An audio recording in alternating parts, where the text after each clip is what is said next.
Hello, everyone, and welcome to an episode of Wizard101 for old folks.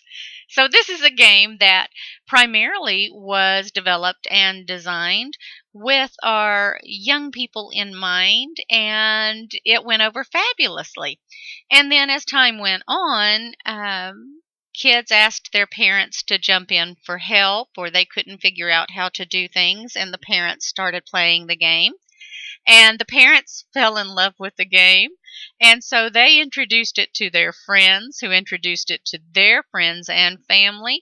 And now we have parents, grandparents, and even great grandparents that are playing this game alongside of their kids. And it is a fabulous game for the whole family to get involved in.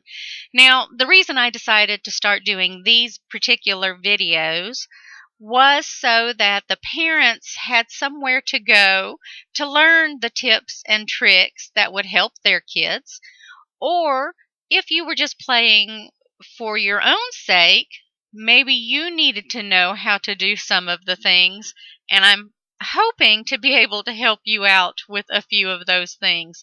So I want to get a few of the basics down. Now, of course, you can go to wizard101.com and start your new character.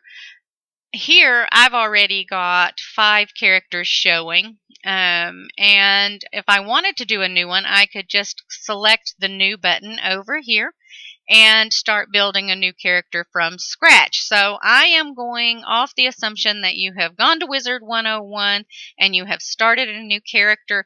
It will take you into a screen which will take you through a tutorial that will show you the basics, how to use the up and down and side to side arrows to move your character, how to talk using chat or using text, whichever you decide to do, and all of the basics in that. So where we're going to start off is going to be right as you enter the game. Okay, so here we are in the Commons. We are right outside of Merle Ambrose's office, and I want to show you a few things that you would want to do before you get started actually playing the game. So if you will look down here where my wand is going, see it down here? This is your spell book. Click on your spell book, and then go to this little gear right here. Now, these are your settings options, and there's a few things in here that I think it's very important for you to know. The resolution is how big or wide your screen will be, how tall or wide. Whether you want to play it on full screen or not. If it's full screen, of course, it takes up the whole computer. If it's on off, then you can change your resolution size to make your square as big as you want. Now, the reason that's important is because down the line, you may at one point in time actually have 2 accounts going where you would want 2 of the boxes showing on the screen at the same time, and you can do that with this option right here. The next things, this just shows different things that you can play with. And this would actually turn it back to classic mode and off of the HD mode. That's our new thing. If you want to turn your sound on or off, you would do it here, and your music volume and dialogue volume there. What's important to us are these 2 buttons over here, the privacy options and the realms. Now, if you're in a realm that's very crowded, if you are at the Commons and there's a whole lot of people there, it could make your gameplay a little slow. So if you click on this, you'll see I am in Belstrom, which it shows as full, and I am in Area 2. So if I wanted it to go a little faster, I could go down here where it says Perfect. I'll pick Woo, and I'll say Go to Realm. Okay, so now we're in a little bit of a quieter realm, and things are going to be moving a little bit faster for us. You can always change realms every few seconds. The next thing that we want to talk about is going to be your privacy options. Now, it's preset for allowing all friend requests.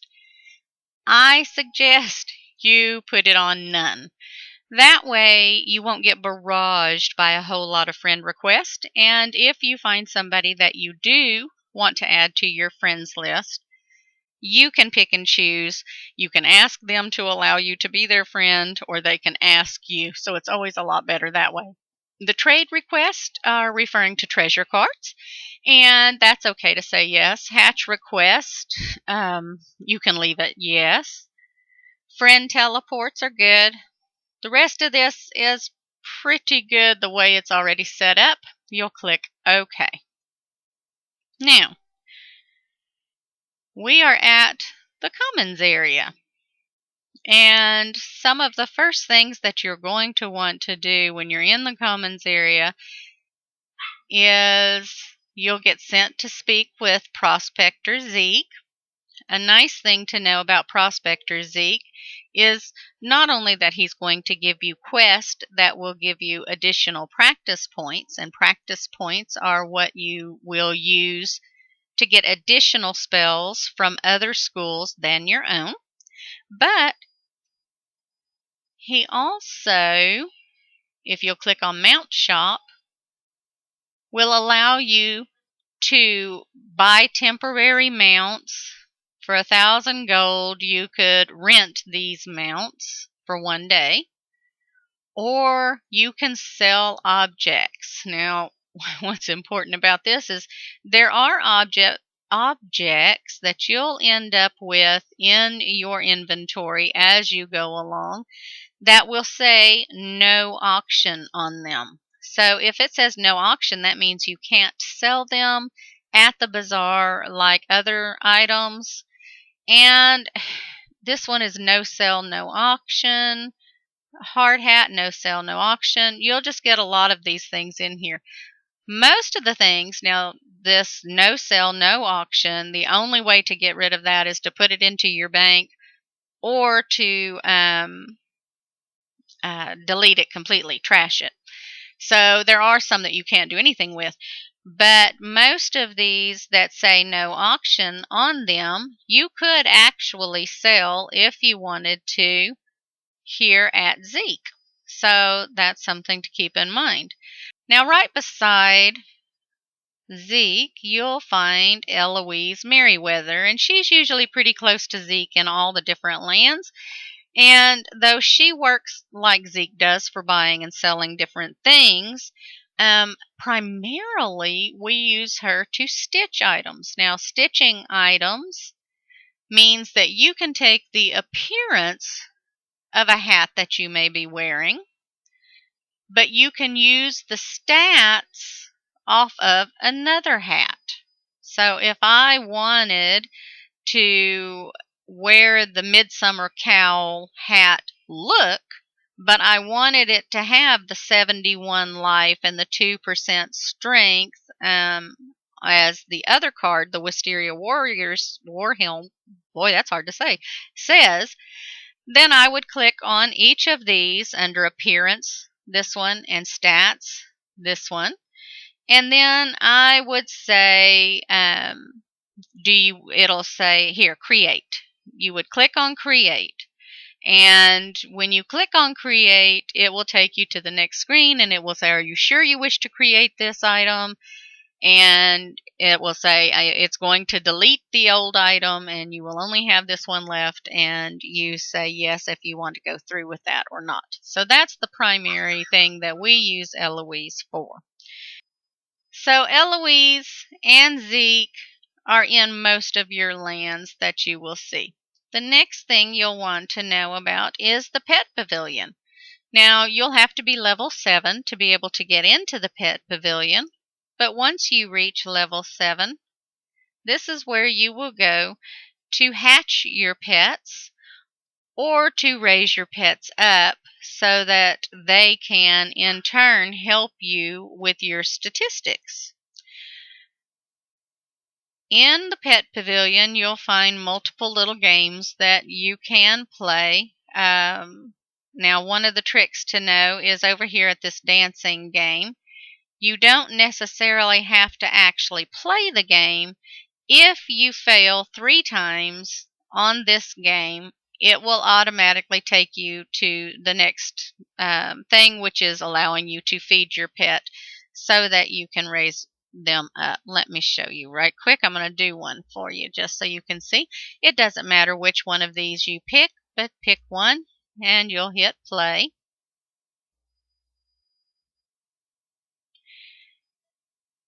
Now, the idea, of course, is to match those. But if you don't want to match it and you go ahead on purpose and fail at it, you don't have to do all 5 times.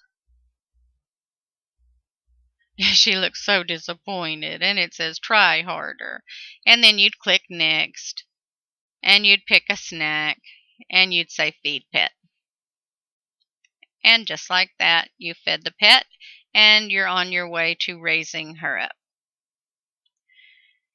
Now, if the pet that you have is not one that you like, or it doesn't have the statistics that you like, you can go over here to the hatchmaking kiosk, press the X, and you can browse the pets. This screen will come up, and let's say you have a death character, so you only want to look at the death pets or the hybrid pets. Now, a hybrid pet is when you mix 2 different pets, but you get a third type of pet that is not a standard pet. So, like, let's find a good hybrid here to show y'all. The Burnator, that's a fire. That's not going to help. Burning Dryad, that's a good example. So the Dryad pets are normally life pets, but if you mix a life Dryad with a certain type of fire pet, sometimes you will get a Burning Dryad in exchange for that.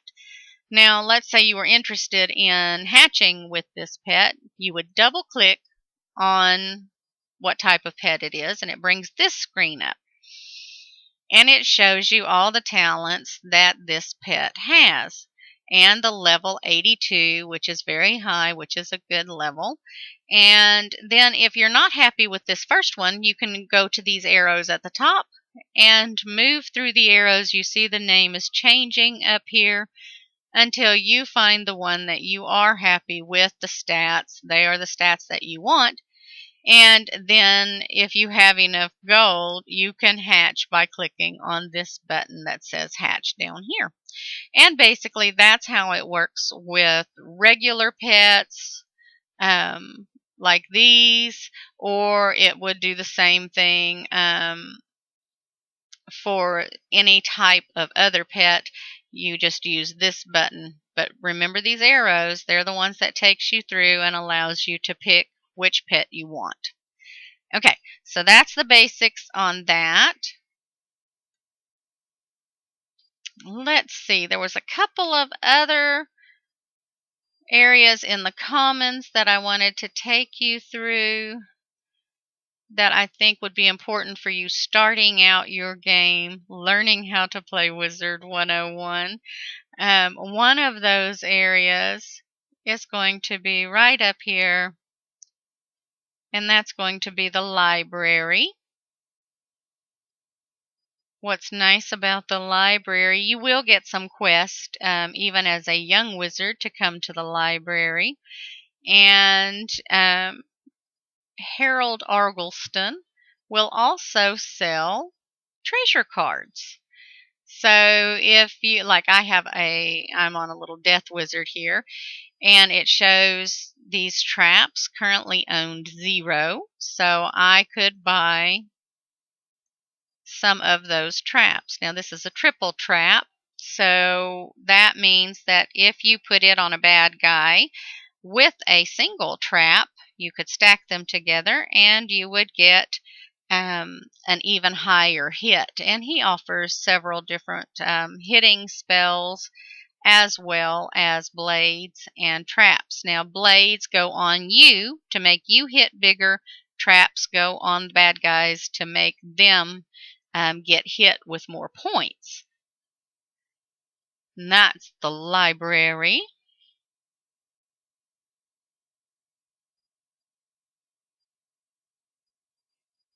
The next thing that I would like to show y'all, this is a new thing that's out. Annie Shutterbug teaches us photomancy and how to take selfie shots and pictures in the spiral. Right over here, see if we can squeeze through. This is Lucky Hook Line. He teaches you how to go fishing and catch rare fish that you can also sell back to him if you ever need gold, and to keep them from getting too many in your backpack as well.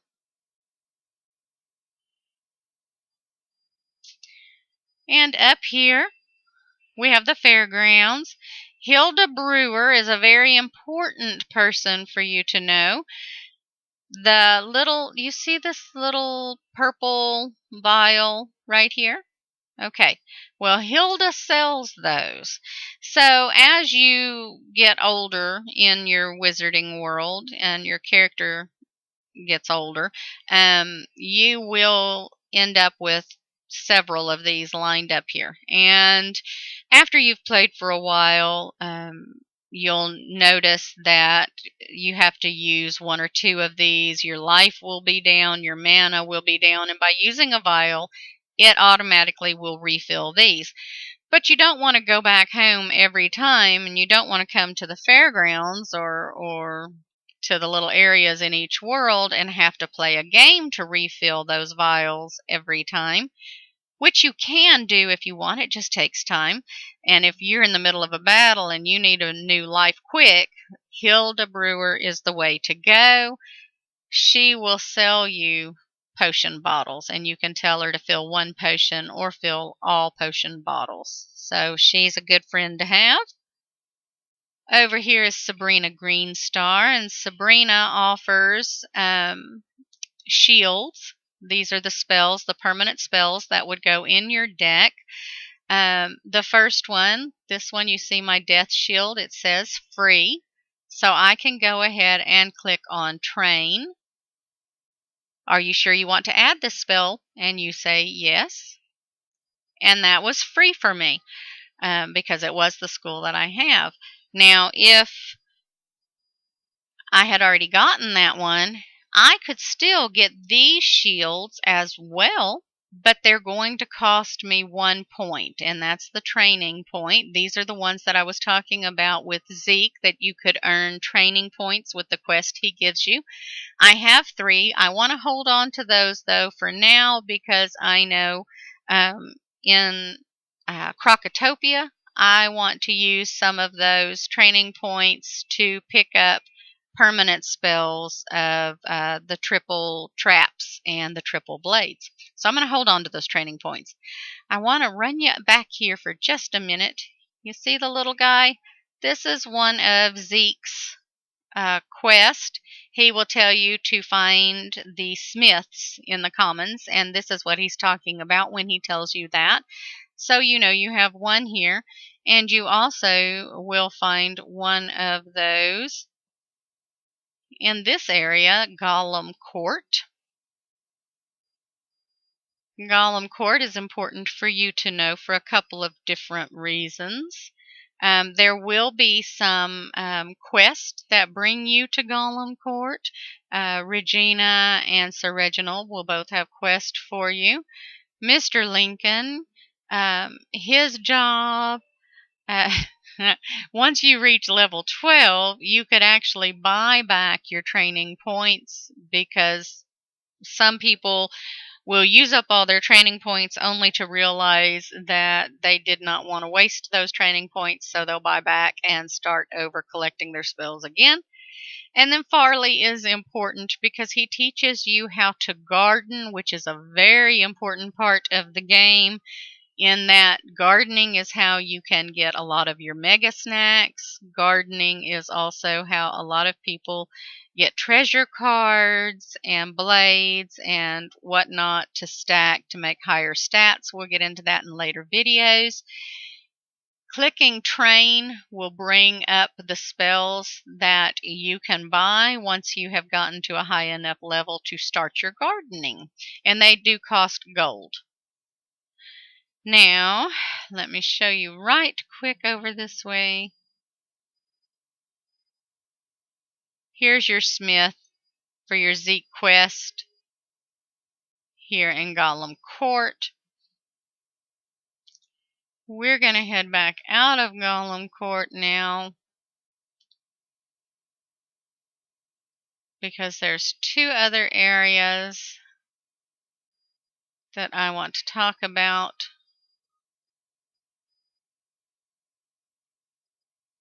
Now, right over here is Ravenwood. That takes you to your schools, and it also takes you to your dorm room. Of course, you can always click the house button, the go home button to get to your dorm room as well. And then once you level up a little bit, they will allow you to go to the shopping district. Okay, so now we've entered the shopping district. What's nice about the shopping district, or the first thing that's nice about it, is this shop right ahead of us, the one that has the paintbrush on the sign here. This shop will allow you to change the name of your pets if you wanted to do that. It will also allow you to change the colors of the clothing that you're wearing. You just pick what you want to change. And then it will, once you've chosen one that you can change, it will bring up the colors, the base colors, and the trim colors. And you could change it to however you would like it to appear. Now, I have an awful lot of purple showing on my outfit. So if I wanted to go through and say change my hat so that it looked closer at least to my outfit, I would just pick the colors I wanted and I would hit dye. It would charge me the 698 gold, but it would be changed. If I wanted to change the name, I would rename my pet here. I'm okay with my pet's name, but we'll change it just so y'all can see. And we can go to none. And then if you hold down on this, it will go really fast through here so that you can get an idea of the names that are available.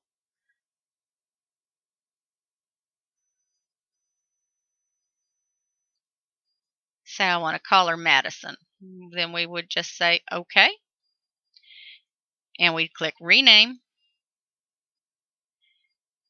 And we can cancel that. It just went to the next one. And that's all there is to it. So now my pet's name is Madison, and you can see it changed it here as well. Now the next thing that is nice about the shopping district is the magic mirror shop. And that's this one right here. This is a new thing as well. And a lot of times when you're building your wizard, you may make a mistake on the way she looks, her physical appearance, and that's what this mirror is for. Now you can change her base hairstyle with these. You can, if you pick one of these, you could also change the hair color. If I wanted my hair color to be black, I could turn it black. You could pick a different face if you wanted to from what you have.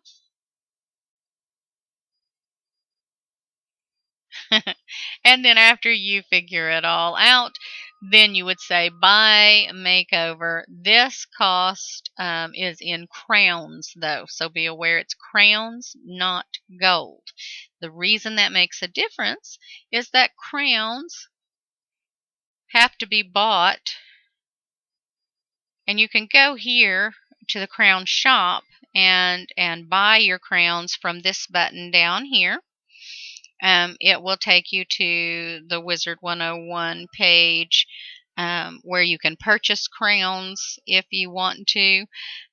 Crowns are used to buy different packs, which give you surprises and whatnot. I will show you. If you go to cards, this shows all the different packs that are available.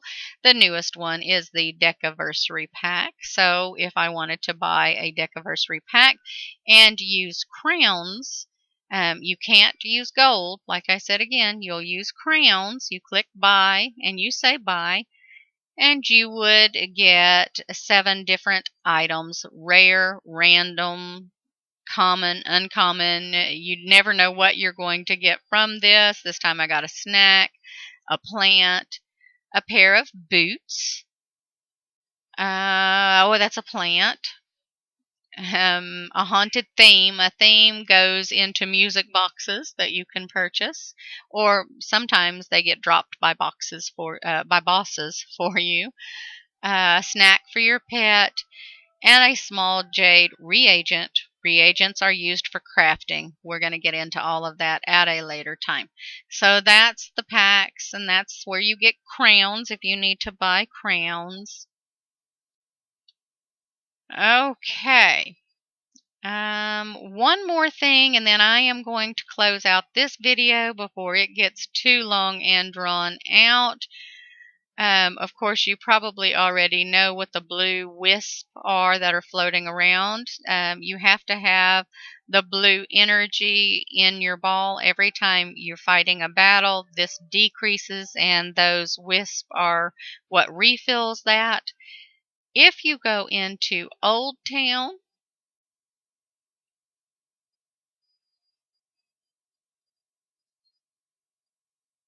and we go down here, this is the Bazaar, and you will get very familiar with the Bazaar. Now, I've told you the blue wisp refill your mana, which is the blue ball right here.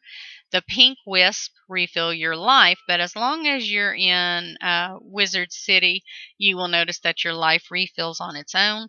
If you go into the Bazaar, this is where most people buy and sell items that they have in abundance in their backpacks. We only have 150 items that we can have in our backpack.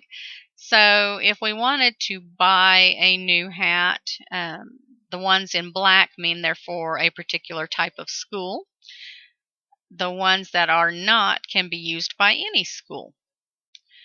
If you go to sell, you can sell things out of your backpack as long as it does not say no auction. If it says no auction, you can't sell it at the Bazaar. You can sell a lot of your housing items like this elm tree. I'm going to click sell.